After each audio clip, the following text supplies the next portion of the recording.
Labianto is a very unique project. I'm not going to say it's an aspirational one.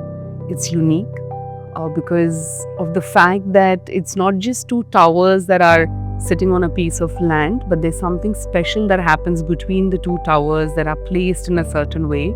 And it's been an exciting challenge to kind of work with a linear plot and open it up to maximize not just views but also light, ventilation, and social spaces. La Viento means wind, and the way these two towers have been placed is purely to maximize wind, to maximize the views of the surrounding areas. And that's something special between the two towers is the club. It's Club La Viento. It's basically a two-storied club. You can't think about it like a club purely because it's a villa. It doesn't just begin with saying, oh, it's Spanish, so we have a Spanish clubhouse or the villa that sits between the two towers. But it really extends into the entire property. So right at the entrance, we have a court which is called the Fragrance Court. As soon as you enter, you have this nice linear space that you come into this wide expanse of your entire project. And that road, that driveway starts to give you that sense of arrival that you're entering your property, you're entering your home. And the way the gate has been designed, the entire archway around it really reflects this kind of a Spanish theme that we've done this time. And also the landscape, the plantation that's been chosen also reflects that. For example, at the very beginning, we have something called the Fragrance Court. Who doesn't like walking into a space that smells really nice? So that's the kind of thinking that we have put into with respect to one of the first zones of this entire landscape property, which is the Fragrance Court. One of my favorite things to design here has been something called the rustle zone. Rustle means the sound of leaves. When you have dried leaves that are on a driveway or a pathway, or if you're in a forest, the kind of rustling of leaves that you hear, that's why the name Rustle. And I've always associated that with children's laughters. But do children have the feel of nature? Are they able to climb a tree? Can they smell the flowers? Do they have a retreat space or like a cozy corner that they can go and tuck themselves into? And the way we've designed the play space here kind of takes care of all of this. A few years ago, I had done my dissertation research which focused on understanding where do children play in high-rise housing societies.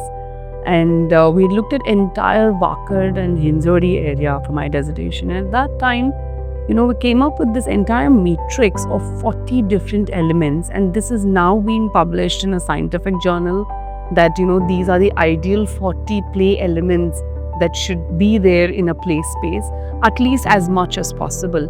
But instead of saying as much as possible, this time for La Viento, it's the first time ever that we have done this, that all the 40 elements, we've ensured that it's there in the play space that we are offering it over here. So there is a mix of everything. A play space doesn't have to be super safe, but it needs to be enough so that a child can take a little bit of risk, because I truly believe that that's how children learn to grow and are able to then bring that kind of learning into their life later. There's rubberized play surface. We're also looking at introducing sand, a little bit of gravel on the surfaces as well, and some trees that children can climb.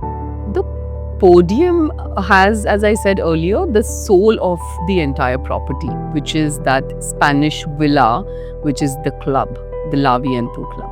But everything around that club or around that villa is an extension of the villa itself. For example, the shrub bed this time, we've ensured that there are multiple smaller wind installations. So you kind of walk through the entire property. There are a lot of wind chimes around it. There are also wind sculptures that we've introduced into the landscape to really go with the entire theme of the property, which basically means wind. We also have at this level on the podium a reflexology path, and there's some box gardens, the seating areas, a flag hoisting pole. There are multiple amenities of such kind that kind of allow people to come together on a daily basis, have that kind of a lifestyle that one would want in this very pristine property. I think something that we always go back and forth in the design process is the size of the pool. the swimming pool. And I think over here we've ensured that it's about at least 20 plus meters in length. And at the same time, we also want that kind of privacy for the pool. So doing an indoor pool is not something that works really well. But what we've done this time is we've kind of introduced a tensile roof, which is not fully covered, but it's partially covered. So really looking at bringing in the idea of wind, not just as, smell and the movement with it, but also with respect to light. The breath zone or the court has their temple. It has a temple Vrindavan. There's a Tulsi garden. There are flowers that could be used to offer every day, because it's also said in our Vedic literature that, the flowers that are offered every day to the deities should actually come from your own balcony, your own garden. So that's really the idea of the breath court.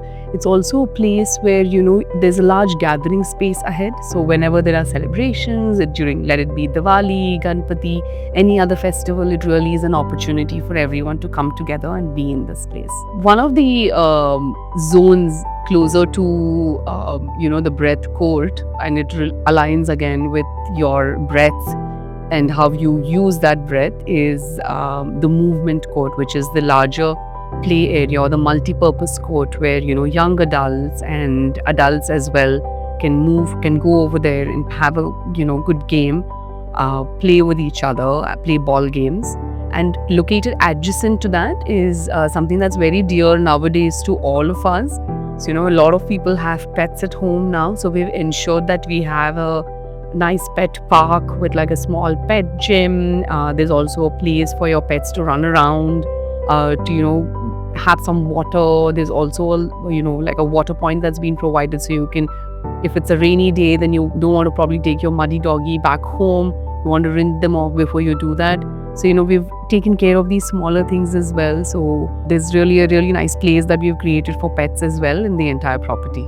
And it's been an exciting challenge to kind of work with a linear plot and open it up to maximize not just views but also light, ventilation and social spaces.